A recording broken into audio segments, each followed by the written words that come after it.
Agora, um outro teórico que nós vamos estar falando é do Karl Marx.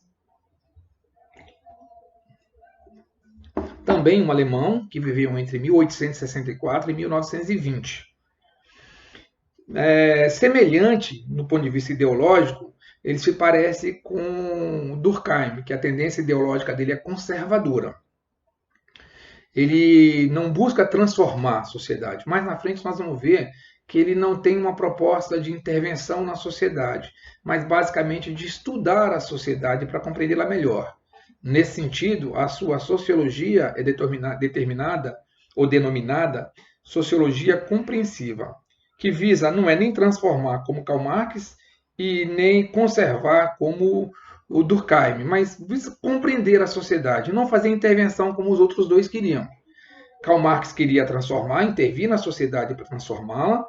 Emile Durkheim queria intervir através das instituições para manter. Já o Max Weber ele só buscava compreender a sociedade, uma visão mais acadêmica. O Max Weber ele se opõe ao positivismo de Emile Durkheim, porque no positivismo o que é mais enfatizado são os fatos da realidade empírica. Na visão positivista é entendido que os fatos falem por si próprios, que eles são possíveis de ser captados tais quais eles são. No positivismo, portanto, o pesquisador é um mero registrador de informações. Ele observa, capta e diz o que é, sem interpretação. Na visão weberiana, isso é impossível. E na visão dele, o pesquisador tem um papel mais ativo na elaboração do conhecimento, um papel mais interpretativo. Ele visa, através desse método, compreender as motivações das ações humanas, das ações dos indivíduos. O ponto-chave da investigação do Weber é o indivíduo e a compreensão dessa ação individual, das compreensões dos indivíduos. Para compreender os grupos e as instituições para Weber, deve-se estudar as intenções e estudar as motivações dos indivíduos nas situações de vivências sociais de cada um. O que leva o indivíduo a agir de uma maneira ou de outra, e não simplesmente como diz Durkheim, que a sociedade diz o que o indivíduo tem que fazer e ele faz. Weber entende um pouco diferente, que os indivíduos interferem através das motivações que recebem nas ações deles na sociedade. Mas uma coisa também presente na visão weberiana é que não deve haver preferências políticas e ideológicas na sociologia, na metodologia dele. Que a sociologia deve ser um conjunto de técnicas neutras, não pode estar de um lado ou do outro ideologicamente. Um ponto importante que Weber fala é a respeito do capitalismo. Ele tem uma obra escrita Ética Protestante, o Espírito do Capitalismo, onde ele menciona como ele pensa o capitalismo. Ele pensa ao contrário de Marx.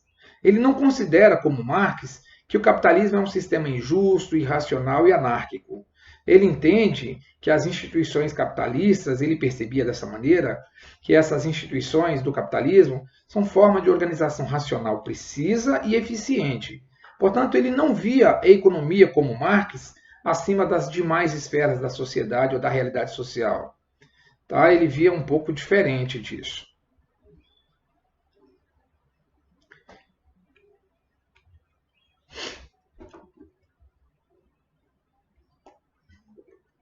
Segundo Weber, o capitalismo europeu não seguiu apenas causalidades econômicas, como propôs Marx nas suas teorias economicistas, porque Marx entende que a economia interfere, que as condições materiais.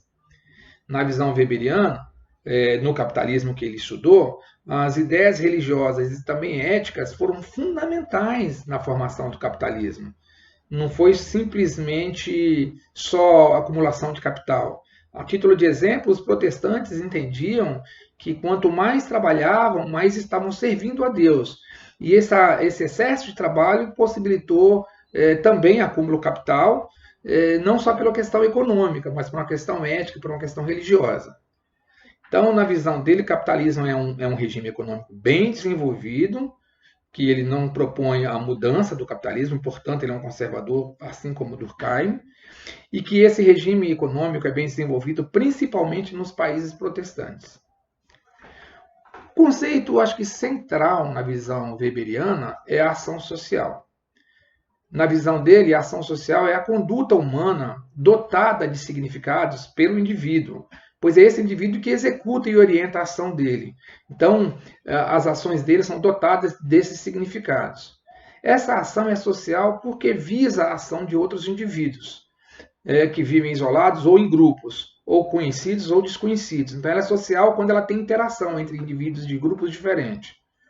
É determinada também por intenções, motivações do indivíduo e também das expectativas de outras pessoas. E ela só é ação social quando o indivíduo estabelece alguma comunicação a partir das ações que ele tem com outras pessoas. Por isso, a ação social visa a interação social.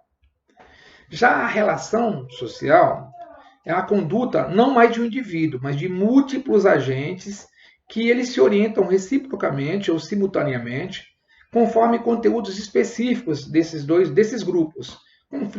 Conteúdos como conflitos, hostilidade, amizade, ou seja, conteúdos específicos do próprio sentido das ações deles. Essas relações sociais podem ser simétricas ou assimétricas. O que seriam as relações sociais simétricas? São aquelas que, nas expectativas dessas relações, é que tem o mesmo significado para todos. Então, todos têm o mesmo sentido naquelas ações, naquelas relações. Já as relações sociais assimétricas, ela tem o mesmo sentido subjetivo, mas as atitudes entre eles são diferentes. Não tem uma reciprocidade, não existe a mesma expectativa. Um outro ponto que Weber trabalha em relação à burocracia, organização e a burocracia. Max Weber define a burocracia como a estruturação formal das organizações, das atividades humanas. Não aquela papelada, mera papelada que a gente vê por aí, sem necessidade. É um modelo de organização. A burocracia é utilizada para a realização de objetivos comuns de longo prazo, dentro de uma empresa especialmente. Então, essa ideia de burocracia está intrinsecamente ligada ao conceito de autoridade. E existem 3 formas ou 3 modelos de autoridade. A autoridade racional legal, a autoridade racional e a autoridade carismática. A autoridade racional legal é a racionalidade das leis. Ela envolve regulamentos, registros escritos, funcionários, está mais diretamente ligada ao que seria o direito. Ela é bem adequada às corporações por ela não ser personalista, por ela ser mais generalizada, ela não é individualista. Já a autoridade tradicional, ela é centrada na autoridade pessoal do governante. Isso envolve costumes, hábitos, e a autoridade não é submetida a princípios fixos, formais. Vai se modificando, está mais ligado a uma visão patrimonialista. A autoridade é meio que dono da situação e ele pode modificar a situação dentro do tempo. Um outro modelo, tipo de autoridade é a carismática, que envolve mais o carisma de uma liderança, questões emocionais, envolve uma espécie de magnetismo pessoal, meio que mágico, meio que sobrenatural, levando a pessoa que é considerada carismática a se sobrepor aos demais. Então, pelo carisma que tem, ele se torna um demagogo, um ditador e muitas vezes acaba recebendo a aceitação das pessoas. São essas as considerações. Espero que eu tenha auxiliado. Fiquem com Deus.